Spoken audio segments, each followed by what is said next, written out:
आपने देखा है कभी बच्चे को रोए बगैर माँ ने दूध पिलाया हो? बोलो।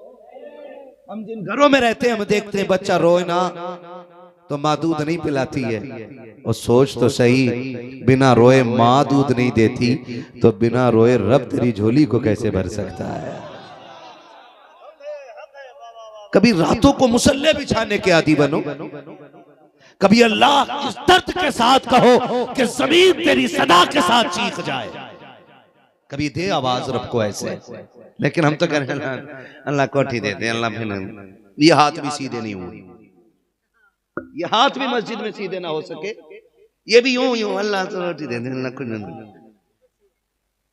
ये हाथ भी भीख मांगने के लिए सीधे ना हो सके। काश तेरा रिश्ता रब से इतना मजबूत होता कि तू रात के सन्नाटे में उठता, दौड़ जाता अल्लाह के घर की तरफ और सजदे में जाके सर रख के कहता मालिक ये जवानी तेरे लिए है, ये जिंदगानी तेरे लिए है। ए मेरे परवरदिगार मुझे तेरी बंदगी का शऊर नहीं आता के, तेरी इबादत का सलीका नहीं आता के। ए मेरे परवरदिगार मैं अपने इस वजूद को लेकर के आ गया हूँ, मैं जानता हूँ मेरी आंखों में सोजो कदाज नहीं है, मुझे पता है मेरे लहजों में दर्द नहीं है, मैं जानता हूँ मुझे मांगने का ढंग नहीं आता है, मगर तू तो 70 माओं से ज्यादा प्यार करता है। तेरी बारगाह में उठे हुए हाथ खाली नहीं लौटाए जाते हैं। मालिक सुन, मैं तेरे दरबार में आ तो गया हूँ, लेकिन सुन ले मैं खाली जाने वाला नहीं हूँ, या तो मर के जाऊंगा या झोली भर के जाऊंगा।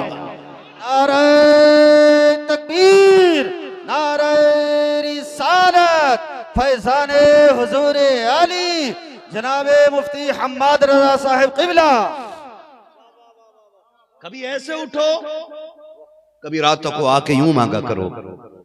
वो 70 माओं से ज्यादा प्यार करता है, 70 माओं से ज्यादा प्यार। एक अल्लाह वाले से किसी ने पूछा जन्नत में जाओगे कि जहन्नम में? उन्होंने बड़े फख्र से कहा जन्नत में। सामने वाले ने कहा हो, दावा बड़ा पक्का है जन्नत में जाने का। कहा क्यों? कहा कि हिसाब मेरा रब लेगा, हिसाब मेरा रब लेगा। तो उसने कहा फिर तो खैरियत नहीं। उसने कहा चुप कर, बता कर कयामत में अल्लाह मेरी जिम्मेदारी मेरी मां को दे दे कि तेरी मर्जी है बेटे को जन्नत डाल या जहन्नम, तो मेरी मां किधर डालेगी? मां किधर डालेगी? उसने कहा जन्नत में। तो उसने कहा गैरत कर, रब तो वो है जो 70 माओं से ज्यादा प्यार करता है। रब तो वो है जो 70 माओं से ज्यादा प्यार करता है। हमने उस रब के करम को जाना नहीं है। खुदा की कसम खा के मैं कहता हूँ ये जिम्मेदार उलमा बैठे हैं, ये मेरे सर के ताज बैठे हुए हैं, इन उलमा की जूतियों की खाक को अपने सर का ताज बना के गारंटी से कहता हूँ जब बंदा एक मर्तबा कहता है या रहमान, अल्लाह 70 मर्तबा कहता है मांग मेरे बंदे क्या चाहता है, मांग क्या चाहता है। हमने तो बेगैरती की इंतहा कर ली, रोटी एक वक्त की ना मिली, हमने अमीरों के जूते उठाना शुरू कर दिए, इज्जत ना मिली, चापलूसी करना शुरू कर दी, कोई बात मानने वाला नहीं था, हमने नेताओं की दलालियां शुरू कर दी। अल्लाह तो ऐसा खालिक कुल है, ऐसा मालिक कुल है जो हर रात कहता है मांग मेरे बंदे मांग। एक बार आवाज देने पे 70 मर्तबा कहता है मांग मैं तेरा रब हूँ। अगर इज्जत मांगेगा मैं दूंगा, दौलत मांगेगा मैं दूंगा, शोहरत मांगेगा मैं दूंगा। अगर बेटियों के रिश्ते नहीं हो रहे हैं आजा 2 बजे आके मुसल्ला बिछा दे, रिश्तों का इंतजाम मैं करूंगा। अगर बेटा नहीं मिल रहा है आके मुसल्ला बिछा दे, बेटा मैं दूंगा। अगर रिस्क में तंगी है मुसल्ला बिछा दे, रोजी मैं दूंगा। वो तो ये कहता है सोच तुझे आने में देर लगेगी, मुझे देने में कोई देर नहीं लगती। नारे तकबीर, नारे रिसालत, तालीमात आला हजरत, मसलके आला हजरत जनाबे मुफ्ती हम्माद रजा साहिब क़िबला, नूरी कॉन्फ्रेंस, सरजमीने उत्तर ढेपा। नाराज तो नहीं है ना? चलूं थोड़ा सा आगे। खुदा आपको सलामत रखे, रिश्ते रब से मजबूत करो।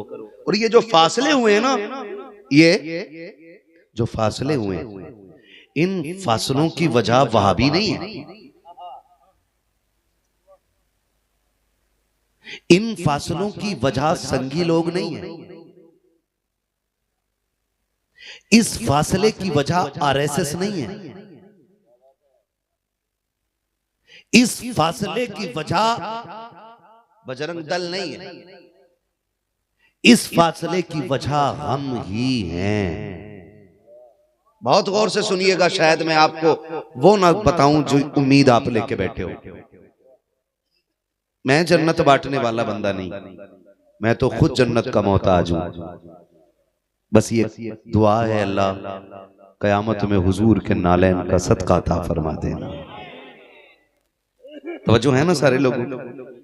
फासलों की वजह हमें कैसे कैसे फरमाया गया, जब बंदा लुक़्मे हराम के खाता है ना, तो फिर उसकी आंखों पे गफलत के पर्दे पड़ने लग जाते हैं। कैसे पर्दे? गफलत के पर्दे पड़ जाते हैं। और ये हराम तक पहुंचा क्यों? ईमान की कमजोरी की बुनियाद। ये कुरान ने ऐलान किया है। तुम ये ना समझना कि तुम कलमा पढ़ोगे और आजमाए ना जाओगे।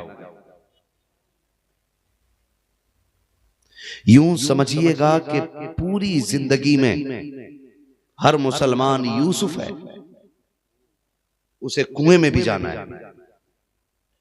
पूरी जिंदगी में एक बार जरूर उसकी जिंदगी में एक ऐसा कुआं आएगा जिसमें वो घिरेगा और सिर्फ खुदा के सिवा उसे उस वक्त कोई याद नहीं आएगा। ये हर इंसान की जिंदगी में होना है। हम कहते हैं जी हम मुसलमान हैं, हम ही क्यों आजमाए जा रहे हैं? तुम ही आजमाए जाओगे क्योंकि तुम मुसलमान हो। ये ख्याल रखिए, तुम आजमाए इसलिए जाओगे क्योंकि तुम मुसलमान हो। और जब भी तुम कुएं में गिरो तो फिर अपने आप को यूसुफ तसव्वुर करना, फिर मदद खुदा भेज के दिखा देगा। लोग वो गुमराह होते हैं जो कुएं से गिरने के बाद फिर संभलते नहीं। तवज्जो है? मैं बता दूं एक बात, कुआं गुर्बत, मुफलिसी, तंगदस्ती, बच्चों की भूख, घर की जरूरतें, शौक, ये सारे कुओं में से कोई एक कुआं हो सकता है। कोई भी एक कुआं हो सकता है। बीवी ने कहा सुनो मुझे 12,000 का सूट चाहिए। आदमी की कमाई थी कितनी? 4,000। ये यूं माने कि पर डे उसकी कमाई 400 रुपए। कितनी? जोर से कितनी? पीछे वाले भी शादीशुदा लोग हैं, खाली कुंवारे ही बैठे। कितनी इनकम थी? सारे नहीं बोल रहे हैं, सिर्फ कुंवारे बोल रहे हैं इस बात को। शादीशुदा भी बोले घर में रोटी मिलेगी आपको, मेरी गारंटी है। डर के बात ना करें। कितनी इनकम? 400 रुपए की इनकम। बीवी ने ये कहा 12,000 का सूट चाहिए, मैं खाला की बेटी की शादी में जाने वाली हूं। मर्द ने क्या किया? क्यों ना यार रिश्वत ले लो, ब्याज ले लो, फिर बंदे के कदम हराम की तरफ चल दिए। याद रखिएगा ये जो रिश्वत और ब्याज की तरफ उठा हुआ कदम है, ये पहला और आखिरी कदम नहीं होगा, ये आपकी नस्लों को तबाही की तरफ ले जाएगा। यही मुझे और आपको संभलना है। जब जरूरतें हमारी हैसियत से बड़ी आके खड़ी हो जाएं, तो फिर अपने से बड़ों को न देख।